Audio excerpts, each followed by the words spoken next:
Good morning everybody. समर्पण के online classes में आपका स्वागत है। पिछली क्लास में हमने नैनसेट समीकरण, गिब्स मुक्त ऊर्जा से संबंधित जो क्वेश्चंस थे उनकी चर्चा की थी और मैं आशा करता हूं कि आप सभी को वो सभी क्वेश्चन वगैरह समझ आए होंगे। नेक्स्ट उसी प्रोसेस में आगे बढ़ते हैं हम लोग। देखिए, हमने स्टार्टिंग जो वीडियोस बनाए थे उसमें आपको कहा था या बताया गया था कि विद्युत रासायनिक जो सेल है उसके बारे में जानकारी दी गई थी, या फिर कहा गया था भी सेल दो प्रकार के बताए गए थे, विद्युत रासायनिक सेल व विद्युत अपघटनी सेल। विद्युत रासायनिक जो सेल है उसके बारे में हमने डिटेल स्टडी मतलब प्राप्त की है, पीछे अच्छे से उसके बारे में अध्ययन किया हमने, क्या होता है, उसकी गुणवत्ताएँ क्या हैं, कैसे वो कार्य करता है, इन सभी बातों के बारे में जानकारी ली है हमने। नेक्स्ट जो क्लासेस हम लोग लेंगे उसमें मैं आपको बताता हूँ कि सेकंड जो पोर्शन था चैप्टर का विद्युत अपघटनी सेल, उससे संबंधित हम लोग जानकारी प्राप्त करेंगे। ठीक है, उससे पहले हम उससे संबंधित कुछ साधारण जो बातें हैं उनके बारे में जानकारी प्राप्त करते हैं। जैसे कि हमारे सामने एक शब्द आएगा बार बार, चालक, जिसको आप लोग बोल सकते हैं कंडक्टर।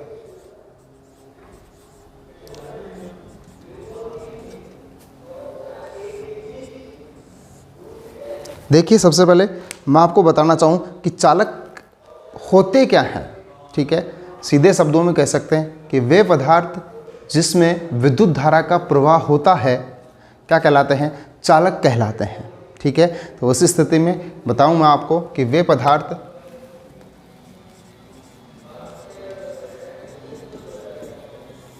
जिनमें विद्युत धारा का प्रवाह होता है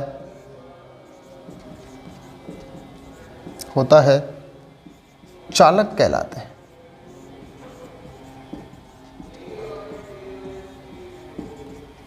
देखिए, पिछली क्लासों में या जूनियर क्लासेज में हम लोग अच्छे से पढ़ कर के आए हैं इन चीज़ों को। 11th क्लास का जो चैप्टर था, चैप्टर नंबर 7 इक्विलिब्रियम साम्यावस्था, उसमें भी आपको अच्छे से जानकारी दी गई थी और बताया गया था कि चालक पदार्थ क्या होते हैं। तो सीधे शब्दों में कहें कि वे पदार्थ जिनमें विद्युत धारा का प्रवाह होता है चालक कहलाते हैं। अब ये कहें कि चालक जो पदार्थ होते हैं उनमें चालकता का मुख्य कारण क्या होता है, तो देखिए, आप जानते हैं कि ठोस जो पदार्थ होते हैं, ठीक है, उनमें चालकता का रीजन कुछ और होता है, और जो द्रवीय अवस्था में पाए जाते हैं, गलित अवस्था में जो पाए जाते हैं, उनमें चालकता का कारण कुछ और होता है। तो देन उस स्थिति में मैं बताना चाहूँ कि ठोस जो पदार्थ होते हैं उनमें यदि फ्री इलेक्ट्रॉन प्रेजेंट हैं, मुक्त इलेक्ट्रॉन अगर उनमें प्रेजेंट हैं, तो उनकी चालकता का मुख्य कारण कौन होता है, इलेक्ट्रॉन्स होते हैं। एंड देन जिनमें मुक्त इलेक्ट्रॉन पाए जाते हैं वे सभी ठोस पदार्थ क्या होते हैं, सुचालक होते हैं, चालक होते हैं। लेकिन जैसे कोई पदार्थ आपको गलित अवस्था में दे रखा है, ठीक है, और गलित अवस्था में भी वो चालकता दर्शा रहा है, तो उसकी चालकता का मुख्य कारण हो सकता है उसमें पाए जाने वाले आयंस। तो सीधे शब्दों में कह सकते हैं कि पदार्थों में पाए जाने वाले इलेक्ट्रॉन और आयन जो होते हैं वो उनकी क्या होते हैं, चालकता के मुख्य कारण होते हैं। ठीक है, फ्री इलेक्ट्रॉन्स पाए जाएंगे, फ्री आयन अगर उसमें प्रेजेंट हैं तो वो पदार्थ क्या दर्शाएगा, चालकता दर्शाएगा। इसी आधार पर मैं कहना चाहूँ कि चालक जो पदार्थ होते हैं मुख्य रूप से दो प्रकार के होते हैं। कितने प्रकार के होते हैं, दो प्रकार के। तो मैं कहूँ इट हैज़ टू टाइप्स।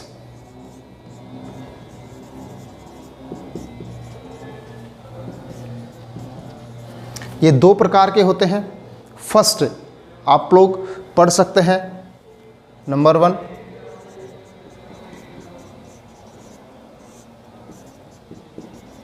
धात्विक चालक, और नंबर 2 पढ़ सकते हैं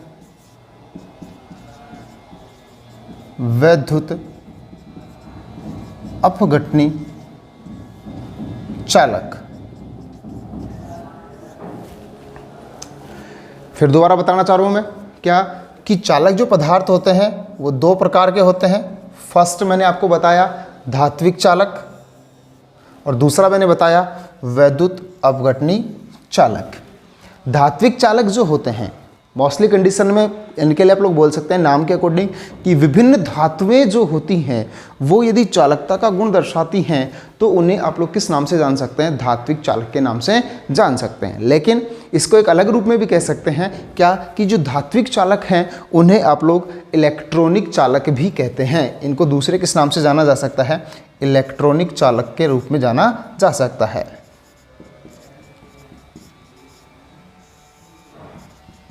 क्यों? क्योंकि आप लोग जानते हैं कि धातुओं में एक गुण पाया जाता है कि वे पदार्थ जो इलेक्ट्रॉन त्याग कर धनायन बनाते हैं, मोस्टली कंडीशन में कौन हो सकते हैं, धातु हो सकते हैं। तो देन उस कंडीशन में यदि इलेक्ट्रॉन त्यागेंगे तो इलेक्ट्रॉन्स फ्री होंगे और उनमें क्या होगी, चालकता आएगी। तो उस कंडीशन में आप लोग क्या कह सकते हैं कि धात्विक चालक जो होते हैं वो कौन होते हैं, इलेक्ट्रॉनिक चालक। या फिर धात्विक चालक को दूसरे किस नाम से जाना जा सकता है, इलेक्ट्रॉनिक चालक के नाम से भी जाना जा सकता है। क्यों?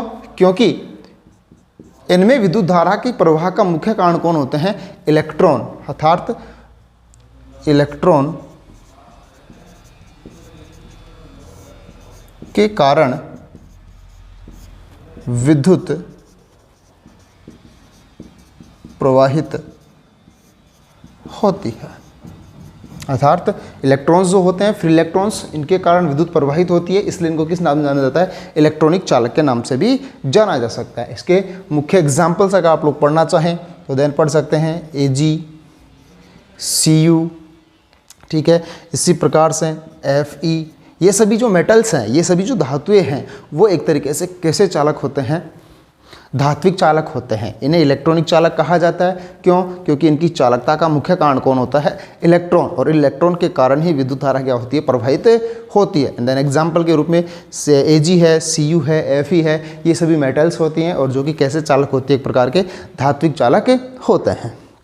इसी प्रोसेस में आगे बढ़ते हुए हम लोग बात करें किसकी, वैद्युत अपघटनी चालक की। तो देखो यहाँ धात्विक चालकों में चालकता का मुख्य कारण कौन था, इलेक्ट्रॉन।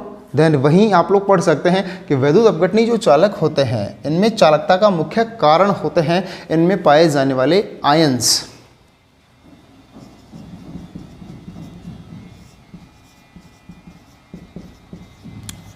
और इन आयनों के कारण, जैसे इनको इलेक्ट्रॉन के कारण इलेक्ट्रॉनिक चालक कहा जा सकता है, वैसे ही इनको आप लोग पढ़ सकते हैं आयनिक चालक के रूप में। तो सीधे शब्दों में कह सकते हैं कि वैद्युत अपघटनी जो चालक होते हैं उनको कौन से चालक कहते हैं, आयनिक चालक। और ये चालकता किसके कारण होती है, आयनों के कारण होती है। एग्जाम्पल्स के रूप में यहाँ हम लोग पढ़ें इसको, ठीक है। तो देखिए एग्जाम्पल्स के रूप में आप लोग देख सकते हैं NaCl,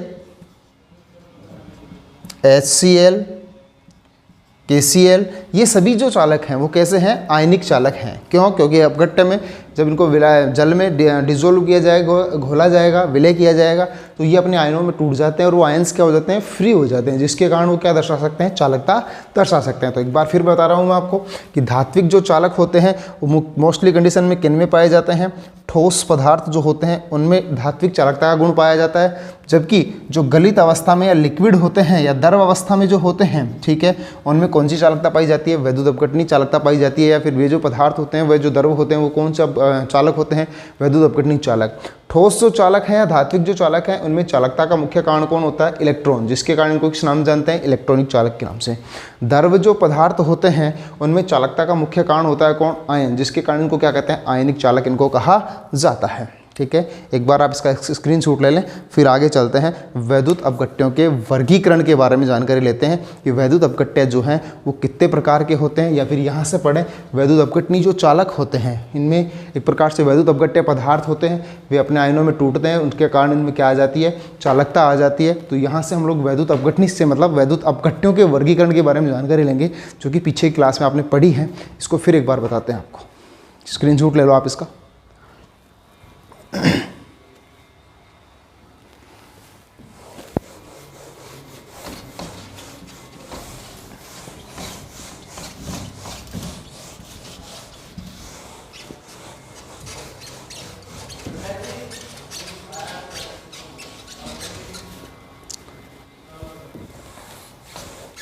देखिए, वैद्युत अपघट्यों का वर्गीकरण, द क्लासिफिकेशन ऑफ इलेक्ट्रोलाइट।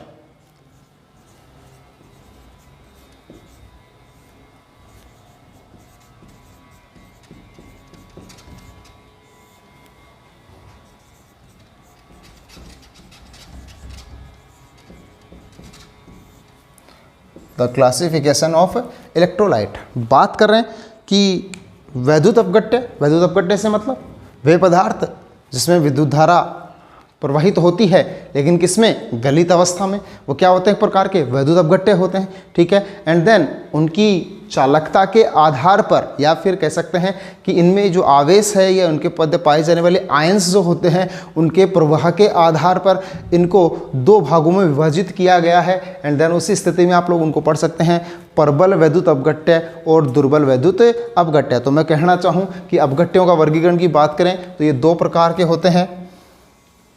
एक पढ़ सकते हैं आप लोग प्रबल वैद्युत अपघट्य और दूसरा पढ़ सकते हैं आप लोग दुर्बल वैद्युत अपघट्य। तो देन देखिए यहाँ से पढ़ने का प्रयास करें। क्या पहला जो प्रकार है उसके लिए बोलें प्रबल वैद्युत अपघट्य और दूसरा पढ़ें दुर्बल वैद्युत अपघट्य। दुर्बल वैद्युत अपघट्य। देखिए यहाँ से क्या कि प्रबल वैद्युत अपघट्य जो हैं, ठीक है, वो होते क्या हैं, ठीक। तो देखो क्या है कि किसी भी पदार्थ को जब जल में डिजोल्व किया जाता है तो वो या तो उसमें पूर्णतया घुल जाता है या फिर वो उसमें आंशिक घुलता है, आंशिक रूप से विलय होता है। इट मीन्स कह सकते हैं कि यदि किसी जलीय विलयन में उसका पूर्णतया वियोजन हो जाए, ठीक है, पूर्णतया वो उसमें विलय हो जाए, ठीक है, तो उसे तो आप लोग कह सकते हैं एक तरीके से प्रबल वैद्युत अपघट्य। और दूसरा जिसमें या सॉरी जल में जिसका आंशिक विलय हो या कहें कुछ मात्रा में उसमें डिजोल्व हो पाए या पूर्णतया उसमें विलय नहीं हो पाता, ऐसा जो पदार्थ होता है वो क्या कहलाता है, दुर्बल वैद्युत अपघट्य कहलाता है। तो देखिए प्रबल वैद्युत अपघट्य पदार्थ क्या होते हैं, वे पदार्थ जो जलीय विलयन में क्या होते हैं, वियोजित हो जाते हैं या फिर जिनके वियोजन की मात्रा क्या होती है, अधिक होती है। तो देखिए प्रबल वैद्युत अपघट्य क्या होते हैं, वे पदार्थ जिनकी जल में वियोजन की मात्रा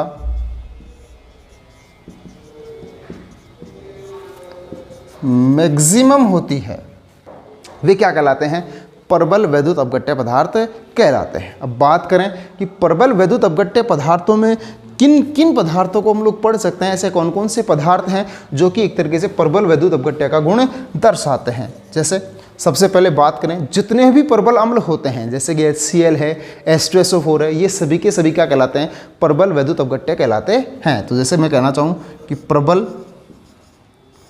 अम्ल, जितने भी प्रबल अम्ल होते हैं वे सभी के सभी क्या होते हैं, प्रबल वैद्युत अपघट्य होते हैं। ये जलीय विलयन में क्या होते हैं, आसानी से डिजोल्व हो जाते हैं और उनकी वियोजन की मात्रा क्या होती है, अधिक होती है। जैसे कि HCl, H2SO4। इसी क्रम में बात करूं मैं प्रबल क्षार, जितने भी प्रबल क्षार होते हैं वो भी एक प्रकार से क्या होते हैं, प्रबल वैद्युत अपघट्य होते हैं। एंड देन उस कंडीशन में प्रबल क्षार के रूप में आप लोग पढ़ सकते हैं क्या, एक तो NaOH और एक होता है KOH। और आप लोग जानते हैं कि इनकी क्षारकता का जो मान होता है वो सबसे क्या होता है, अधिक होता है। देन पढ़ने का प्रयास करें इसमें NaOH, ये भी एक प्रबल क्षार है, और KOH जो है वो भी एक प्रबल क्षार है। एंड देन उस कंडीशन में कह सकते हैं कि ये एक प्रकार से क्या हो सकते हैं, प्रबल वैद्युत अपघट्य हो सकते हैं। तीसरा एग्जाम्पल पढ़ना चाहें हम लोग, प्रबल अम्ल व दुर्बल क्षार से बने, प्रबल अम्ल व दुर्बल क्षार से बने जितने भी लवण होते हैं वे सभी लवण भी एक प्रकार से किस रूप में काम में लिए जाते हैं, प्रबल वैद्युत अपघट्य के रूप में उपयोग किए जा सकते हैं। तो प्रबल अम्ल जैसे कि HCl, H2SO4 है, और दुर्बल क्षार, प्रबल अम्ल और दुर्बल क्षार, जैसे कि दुर्बल क्षार की बात कर लें हम लोग, NH4OH जो है वो एक प्रकार का दुर्बल क्षार है। एंड देन इनसे मिलकर के बने हुए जो पदार्थ होते हैं वो भी क्या होते हैं, प्रबल वैद्युत अपघट्य। तो जैसे बात किया हमने, प्रबल अम्ल कौन सा है, HCl, और दुर्बल क्षार मैंने अभी आपको बताया अमोनियम हाइड्रोक्साइड NH4OH। तो NH4OH से मिलकर के यहाँ पे एक नया पदार्थ आपके सामने आएगा, NH4Cl। उस कंडीशन में अमोनियम जो क्लोराइड है वो भी एक प्रकार का प्रबल वैद्युत अपघट्य होता है। क्यों? क्योंकि ये प्रबल अम्ल और दुर्बल क्षार से क्या होता है, मिलकर के बना हुआ होता है। उसी कंडीशन में दुर्बल अम्ल और प्रबल क्षार की बात करें, वो भी एक प्रकार से क्या होते हैं, प्रबल वैद्युत अपघट्य के रूप में पाए जा सकते हैं। तो कह सकते हैं दुर्बल अम्ल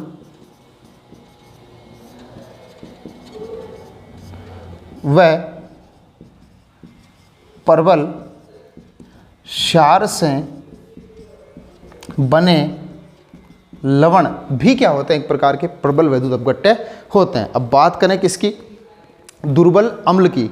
दुर्बल अम्ल की देखिए, एसिटिक अम्ल जो होता है जिसको आप लोग कह सकते हैं CH3COOH, वो एक वीक एसिड होता है। क्यों? क्योंकि प्लस आई प्रभाव के कारण उसकी अम्लता का जो गुण होता है वो अन्य पदार्थों की तुलना में क्या होता है, कम होता है। तो वो एक प्रकार से क्या होता है, एक दुर्बल अम्ल होता है। यदि उसकी क्रिया प्रबल अम्ल के साथ करवाएंगे तो उनसे बनने वाला जो वैद्युत अपघट्य पदार्थ होगा वो एक प्रकार का प्रबल वैद्युत अपघट्य पदार्थ होगा। तो देन जैसे दुर्बल अम्ल के लिए मैंने आपको बता दिया क्या, CH3COOH। और प्रबल क्षार की बात करें तो हमारे सामने दो प्रबल क्षार प्रेजेंट है, NaOH और KOH। तो इनसे अगर हम लोग बात करें क्या कि जैसे CH3COONA, NaOH एक प्रबल क्षार होता है और CH3COOH एक दुर्बल अम्ल होता है। और इनसे नया पदार्थ जो बनता है उसको आप लोग कह सकते हैं CH3COONA, जो कि किसके रूप में उपयोग किया जा सकता है, प्रबल वैद्युत अपघट्य के रूप में उपयोग किया जा सकता है। एक बार फिर बता रहा हूँ मैं आपको, देखिए वैद्युत अपघट्यों का वर्गीकरण इसको दो प्रकार से पढ़ सकते हैं, प्रबल वैद्युत अपघट्य, दूसरा पढ़ सकते हैं दुर्बल वैद्युत अपघट्य। प्रबल वैद्युत अपघट्य कहते किसे हैं, वे पदार्थ जिनकी जल में वियोजन की मात्रा क्या होती है, मैक्सिमम, जो बहुत ज़्यादा मात्रा में विलय होते हैं, उनके आयन पूर्णतया उसमें वियोजित हो जाते हैं। ठीक है, ऐसे पदार्थ जो होते हैं वो क्या कहलाते हैं, प्रबल वैद्युत अपघट्य। कौन कौन से पदार्थ जो है वो प्रबल वैद्युत अपघट्यों की काउंटिंग में आते हैं, गिनती में आते हैं, उनको देखा जा सकता है उस रूप में। तो प्रबल अम्ल जब जितने भी रसायन विज्ञान में जितने भी एसिड होते हैं, स्ट्रॉन्ग एसिड, वे सभी के सभी प्रबल वैद्युत अपघट्य होते हैं। स्ट्रॉन्ग बेस मतलब एक तरीके से प्रबल क्षार जितने भी होते हैं वो सारे के सारे वैद्युत अपघट्य, प्रबल वैद्युत अपघट्य होते हैं। इसी प्रकार से प्रबल अम्ल और प्रबल अम्ल और दुर्बल क्षार से बने लवण, जैसे कि अमोनियम क्लोराइड है, और दुर्बल अम्ल और प्रबल क्षार से बने जो लवण है वे सभी के सभी क्या होते हैं, प्रबल वैद्युत अपघट्य होते हैं। इसी प्रकार से बात करें दुर्बल वैद्युत अपघट्य की, तो उस स्थिति में देखिए जिनकी जल में वियोजन की मात्रा मैक्सिमम है वो तो कौन से हो गए, स्ट्रॉन्ग। एंड देन इधर बात करें जिनकी जल में वियोजन मात्रा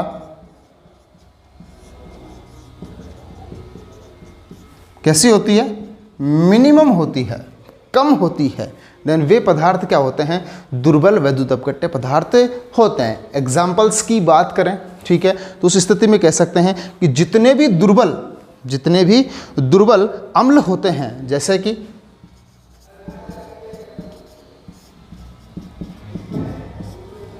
CH3COOH, H2CO3, ये दोनों के दोनों क्या है, दुर्बल अम्ल हैं। और दुर्बल अम्ल होने के साथ साथ इनमें गुणवत्ता और पाई जा रही है किसकी, दुर्बल वैद्युत अपघट्य की। प्रबल अम्ल के जस्ट विपरीत आ गया दुर्बल अम्ल, तो प्रबल अम्ल तो कैसा होगा, प्रबल वैद्युत अपघट्य, और दुर्बल अम्ल जो है वो कैसा होगा, दुर्बल वैद्युत अपघट्य। इसी प्रकार से इसी रूप में पढ़ें, दुर्बल क्षार, जितने भी दुर्बल क्षार होते हैं वे सभी के सभी एक प्रकार से क्या होते हैं, दुर्बल वैद्युत अपघट्य होते हैं। तो दुर्बल क्षार के लिए यहाँ से NH4OH की बात की थी हमने, तो देन एक तो बात करें हम लोग NH4OH, इसी प्रकार से AlOH का होल थ्राइस, ये दोनों के दोनों क्या होते हैं, दुर्बल क्षार होते हैं। और देन दुर्बल क्षार होने के साथ साथ आप इनको किस रूप में पढ़ सकते हैं, दुर्बल वैद्युत अपघट्य के रूप में भी आप लोग इनको पढ़ सकते हैं। इसी प्रकार से दुर्बल अम्ल व दुर्बल क्षार से बने जो लवण हैं, दुर्बल अम्ल व दुर्बल क्षार से बने जो लवण हैं वो सभी की सभी क्या होते हैं, एक तरीके से दुर्बल वैद्युत अपघट्य कहलाते हैं। तो देखिए तीसरा एग्जाम्पल्स, दुर्बल अम्ल व दुर्बल क्षार से बने लवण, दुर्बल अम्ल व दुर्बल क्षार से बने लवण क्या कहलाते हैं, दुर्बल वैद्युत अपघट्य कहलाते हैं। जैसे कि देखिए ये तो क्या है, दुर्बल अम्ल CH3 COOH। तो देन उस कंडीशन में यहाँ से इसको रिप्लेस किया गया। और दुर्बल क्षार की बात करें NH4OH की, तो कह सकते हैं CH3COONH4। ये जो है क्या कह सकते हैं आप इसको, दुर्बल अम्ल दुर्बल क्षार से बने लवण पढ़ सकते हैं, और वो कौन होते हैं, दुर्बल वैद्युत अपघट्य होते हैं। ठीक है, एक बार आप इसका स्क्रीनशॉट ले लीजिए। फिर पढ़ते हैं इनको प्रभावित करने वाले कारक, वो कौन कौन से होते हैं, देखिए इसको एक बार।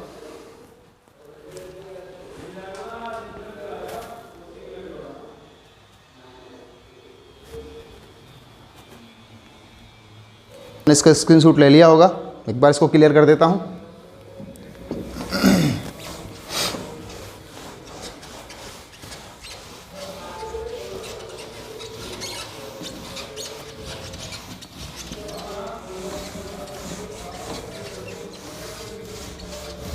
हमने पढ़ा चालक, ठीक है, चालक कौन कितने प्रकार के होते हैं, उनकी डेफिनेशंस पढ़ी। इसी प्रकार से हमने वैद्युत अपघटनी से शब्द निकाला वैद्युत अपघट्य, और उनका वर्गीकरण, उसके बारे में जानकारी प्राप्त की।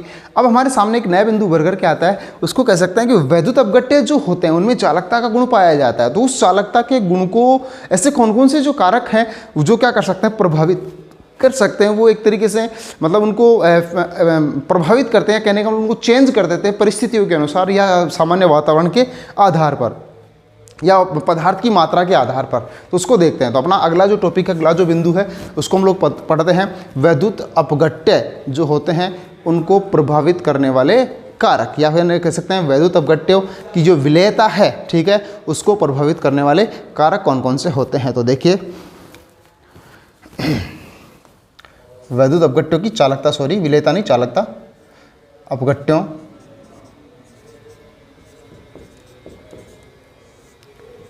की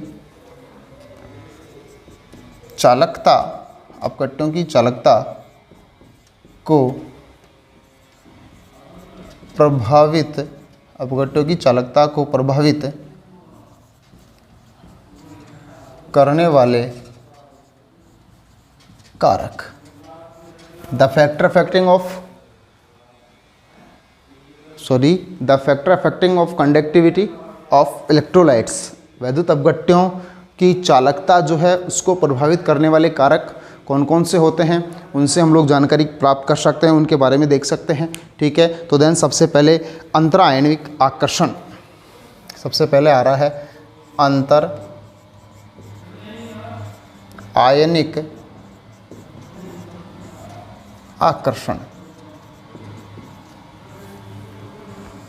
देखिए अंतरायनिक आकर्षण की बात करें, आप अच्छे से जानते हैं कि भैया किसी भी पदार्थ में दो आयन हैं, इनके मध्य पाया जाने वाला आकर्षण यदि मैक्सिमम है, अधिक है, ठीक है, तो इनकी वियोजन की मात्रा क्या होगी, कम होगी।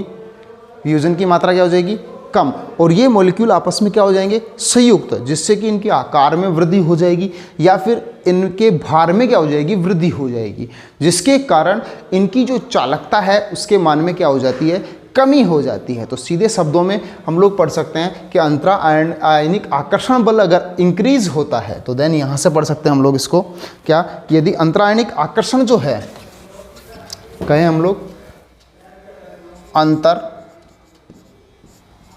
आयनिक आकर्षण यदि इंक्रीज होता है, इंक्रीज मतलब बढ़ता है, कहने का मतलब इंक्रीज होता है, तो इनके वियोजन की जो मात्रा है वो क्या हो जाती है, कम होगी।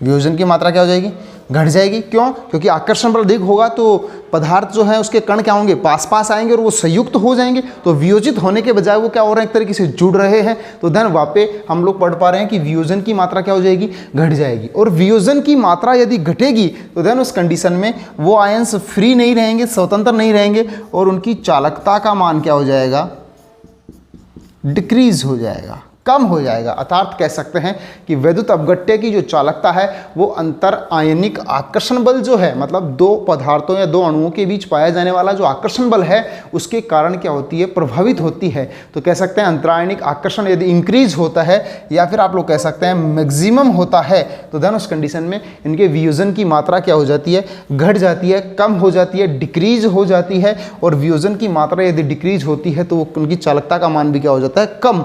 और ऐसे जो पदार्थ होते हैं वो एक तरीके से क्या होते हैं, दुर्बल वैद्युत अपघट्य होते हैं। और वो कौन से पदार्थ होते हैं, एक तरीके से दुर्बल वैद्युत अपघट्य पदार्थ होते हैं।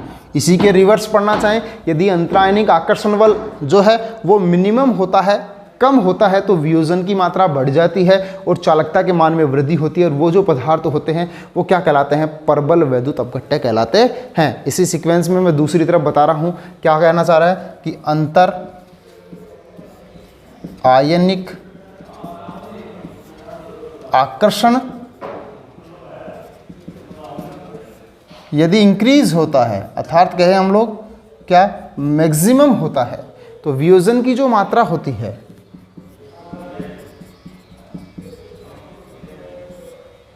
वियोजन की मात्रा वो क्या होती है, डिक्रीज, सॉरी अंतरायनिक आकर्षण अधिक होगा। वही बात आ गई, इसको सीक्वेंस को चेंज करता हूँ, थोड़ा सा मिस्टेक हो गया यहाँ पर। एक बार देखिए इसको, फिर दोबारा चेंज करके लिखते हैं अपन लोग। लिखना था इसके विपरीत, सिमिलर हो गया वो। अंतरायनिक आकर्षण बल मैक्सिमम था, यहाँ अंतरायनिक आकर्षण जो है वो यहाँ क्या हो जाए, मिनिमम हो जाए, अर्थात क्या हो जाए, डिक्रीज हो जाए। तो देन उस स्थिति में जहाँ वियोजन की मात्रा घट रही थी उसके रिवर्स कंडीशन में वियोजन की मात्रा में क्या हो जाएगी, वृद्धि हो जाएगी। वियोजन की जो मात्रा है वो क्या हो जाएगी, इंक्रीज। और वियोजन की मात्रा इंक्रीज होगी तो वो अपने आयनों में टूटेगी, और आयनों में टूटेंगे तो क्या होगी, उनके अंदर चालकता के मान में वृद्धि हो जाएगी। तो देन उस कंडीशन में कह सकते हैं कि इनकी चालकता क्या हो जाती है, इंक्रीज हो जाती है। एंड देन उस स्थिति में यदि चालकता जिनकी अधिक होती है, वियोजन की मात्रा जिनकी अधिक होती है, वे पदार्थ क्या कहलाते हैं, प्रबल वैद्युत अपघट्य पदार्थ कहलाते हैं।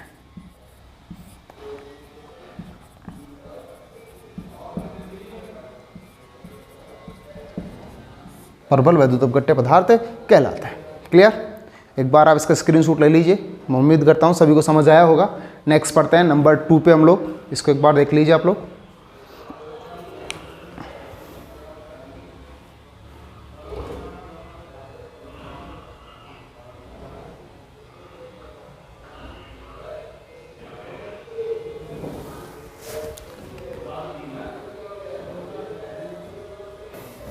नंबर 2 है, दूसरा जो प्रभावित करने वाला कारक है वो है आयनों का विलायकीकरण।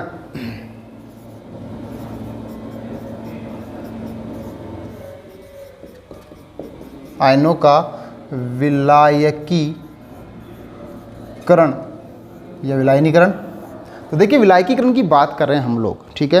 तो उस स्थिति में कह सकते हैं कि विभिन्न जो आयंस हैं, ठीक है, उसका पदार्थ में पूर्णतया वियोजित हो जाना, मतलब एक तरीके से विलय हो जाना, वो उसका क्या कहलाता है, विलायकीकरण कहलाता है। या फिर किसी भी अपघट्य का उसके आयनों में टूट करके और जो पदार्थ लिया गया, जैसे जल ले लिया गया, उसमें अच्छे से विलय हो जाना क्या कहलाता है, एक तरीके से विलायकीकरण कहलाता है। और ये सारा गुण किसके कारण संभव होता है, उनके मध्य पाए जाने वाले आकर्षण और प्रतिकर्षण के कारण। यदि वही बात हम लोग पढ़ें, अंतरायनिक आकर्षण बल अगर क्या है, मैक्सिमम है, तो वियोजन की मात्रा अर्थात कह सकते हैं विलायकीकरण की जो मात्रा है वो क्या होगी, घटेगी। और विलायकीकरण की मात्रा घटेगी तो चालकता क्या हो जाएगी, एक तरीके से घट जाएगी। या फिर हम लोग कह सकते हैं कि वियोजन की मात्रा बढ़ेगी तो उस स्थिति में उनके कणों का जो आकार है, ठीक है, वो क्या हो जाएगी, एक तरीके से कम हो जाएगा या फिर उसमें चेंजेस आएगा। उस स्थिति के आधार पर हम इसको पढ़ सकते हैं। देखिए क्या कहना चाह रहा है इसको, एक बार मैं आगे पढ़ता हूँ इसके अंदर।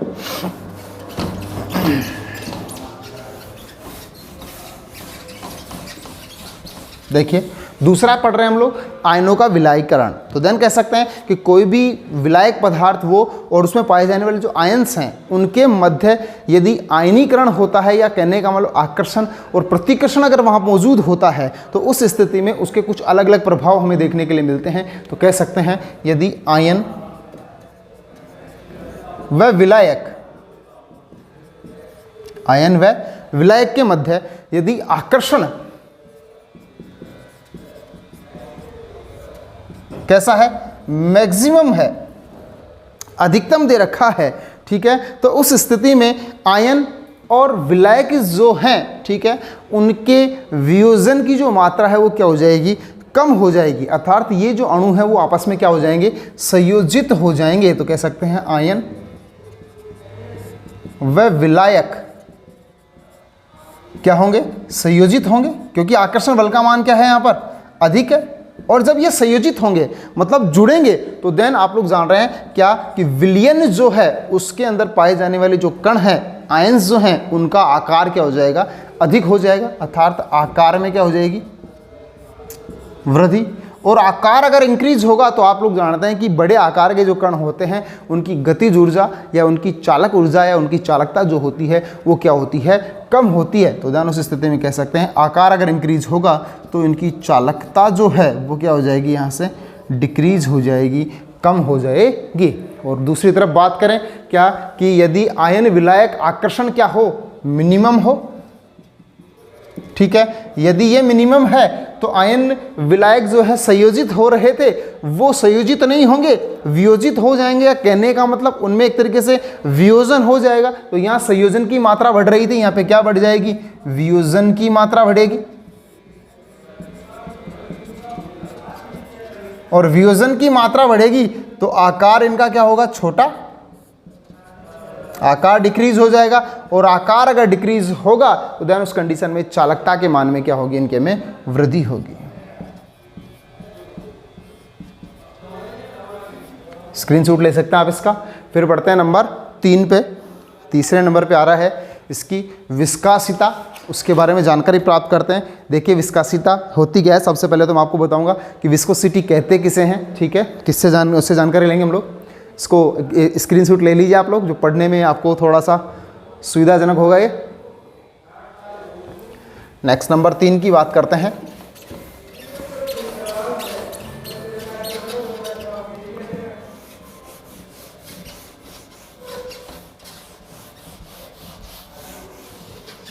तीसरा गुण है विलायकों की विस्कासिता।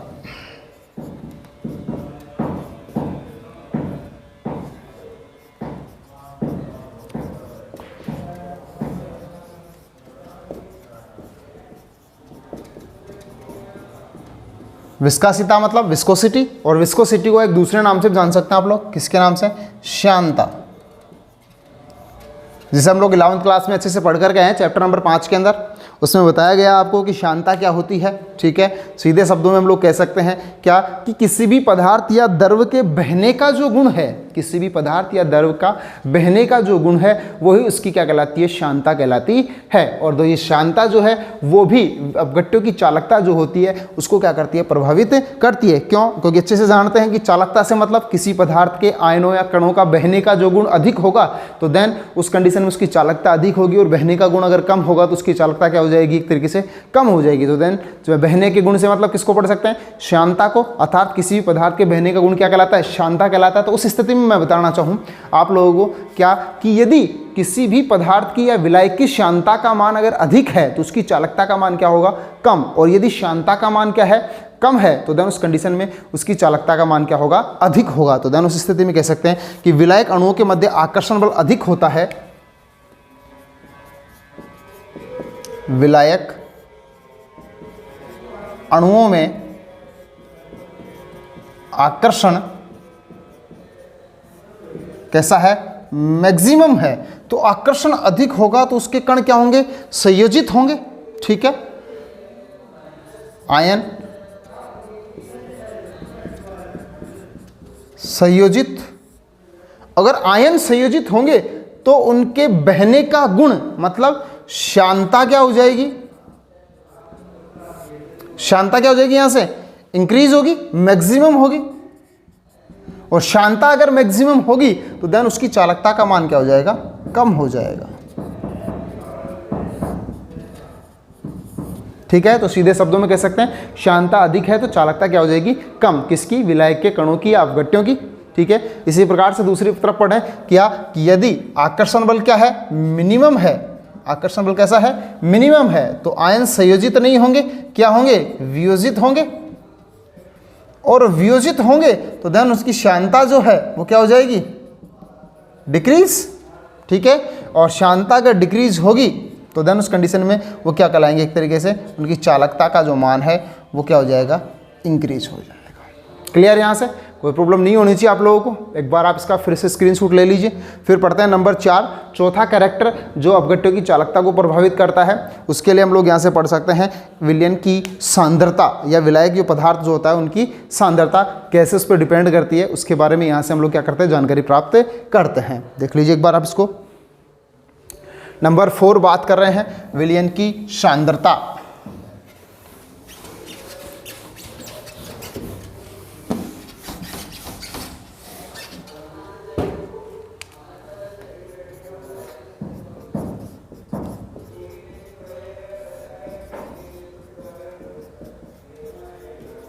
विलयन की सांद्रता, देखिए सांद्रता से बात करें, ठीक है, तो आप लोग जानते हैं कि वैद्युत अपघट्य जो हैं उनकी यदि सांद्रता क्या है, मैक्सिमम है। सांद्रता यदि उनकी मैक्सिमम है तो उनके जो आयन्स है वो फ्री नहीं होंगे, ठीक है। उनकी गतिज ऊर्जा का मान क्या हो जाएगा, कम हो जाएगा। या कह सकते हैं कि सांद्रता अधिक है तो उनकी वियोजन की जो मात्रा है वो क्या हो जाएगी, बिल्कुल कम। और वियोजन की मात्रा यदि कम है तो वो जो पदार्थ हैं, वो जो कण हैं या वो जो आयन्स हैं वो क्या नहीं कर पाएंगे, मूव नहीं कर पाएंगे, गति नहीं कर पाएंगे और उनकी चालकता के मान में क्या हो जाएगी, कमी हो जाएगी। एक तरीके से इसको कह सकते हैं कि चालकता क्या हो जाएगी, मिनिमम। तो देखिए कह सकते हैं हम लोग क्या, एक तरीके से पढ़े कि पदार्थ जो है उनकी सांद्रता क्या है, मैक्सिमम है। वैद्युत अपघट्य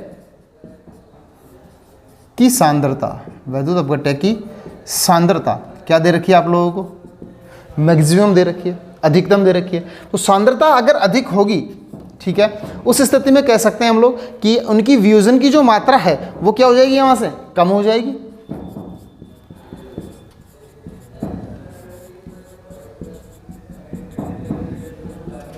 और वियोजन की मात्रा कम होगी, घटेगी या डिक्रीज होगी, उस कंडीशन में चालकता जो है, ठीक है, वो भी क्या हो जाएगी, डिक्रीज हो जाएगी।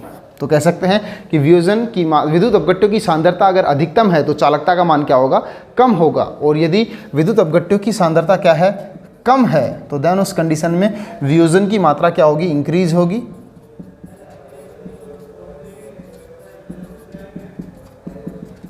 और वियोजन की मात्रा अगर इंक्रीज होगी तो देन चालकता के मान में भी क्या होगी, वृद्धि होगी।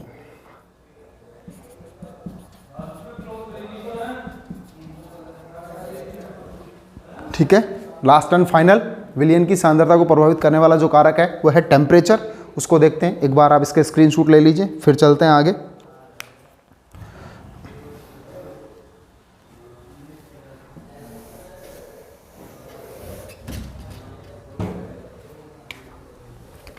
नंबर 5, वैद्युत अपघट्य का ताप। वैद्युत अपघट्य का ताप कैसे प्रभावित करता है।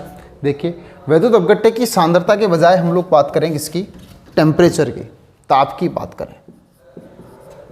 यदि किसी भी वैद्युत अपघट्य के ताप में क्या की जाती है, वृद्धि की जाती है, अर्थात इंक्रीज किया जाए, ताप मैक्सिमम हो, तो उस कंडीशन में वियोजन की मात्रा भी क्या होती है, अधिक होती है। क्योंकि आप लोग जानते हैं कि किसी भी पदार्थ को जब टेम्परेचर दिया जाता है तो उसके जो बंध होते हैं वो आसानी से टूट जाते हैं। देन उस कंडीशन में उनके कण जो हैं उनके वियोजन की मात्रा क्या होती है, इंक्रीज होती है। और कण के वियोजन की मात्रा बढ़ेगी तो वो जो कण हैं, ठीक है, उनकी गतिज ऊर्जा क्या होगी, इंक्रीज होगी। उनकी गति करने की जो क्षमता है उसमें क्या होगी, वृद्धि होगी। क्यों, क्योंकि उनकी जो एनर्जी है वो बढ़ रही है यहाँ से। कब, जब टेम्परेचर इसको दिया गया, तो देन उस स्थिति में गतिज ऊर्जा के मान में अगर वृद्धि होगी तो देन उस स्थिति में कह सकते हैं कि वैद्युत अपघट्य जो पदार्थ दिया गया है उसकी चालकता भी क्या होगी, यहाँ से इंक्रीज होगी। और बात करें दूसरी तरफ, यहाँ से वैद्युत अपघट्य के टेम्परेचर को यदि क्या कर दिया जाए, कम कर दिया जाए, घटा दिया जाए, टेम्परेचर को क्या कर दिया जाए, मिनिमम कर दिया जाए, ठीक है, तो देन उस स्थिति में वियोजन की जो मात्रा है वो बढ़ने के बजाय क्या होने लगेगी, घटेगी। और वियोजन की मात्रा घटेगी तो देन उस कंडीशन में हम लोग कह सकते हैं क्या, कि इनकी गतिज ऊर्जा के मान में क्या हो जाएगी, कमी।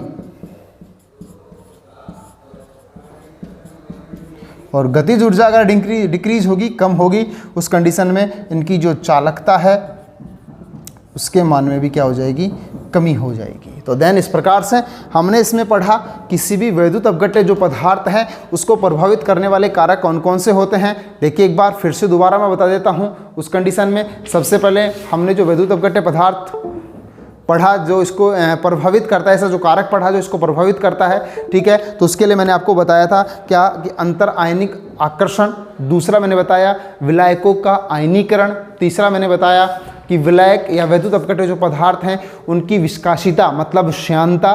नंबर 4 पे मैंने बताया आपको उसके अंदर से एक तरीके से वैद्युत अपघट्य जो पदार्थ हैं उनकी सांद्रता, और नंबर 5 पर आपको बताया गया वैद्युत अपघट्यों का ताप। ये सभी जो हैं इसकी एक तरीके से चालकता, कहने का मतलब वैद्युत अपघट्यों की चालकता को प्रभावित करने वाले मुख्य कारक होते हैं, ठीक है, जिनके बारे में हमने डिटेल से जानकारी ली है। नेक्स्ट अगली क्लास में हम लोग पढ़ेंगे वैद्युत अपघटनी सेल, जिसके बारे में पीछे भी चर्चा आपसे की जा चुकी है। वैद्युत अपघटनी सेल क्या होता है, ठीक है, इसकी मैकेनिज्म क्रियाविधि क्या होती है, और इससे संबंधित कुछ रूल्स जो हैं, नियम जो हैं, वो हम लोग आगे की क्लास में क्या करेंगे, अध्ययन करने का प्रयास करेंगे। थैंक्स, बहुत बहुत धन्यवाद आपको।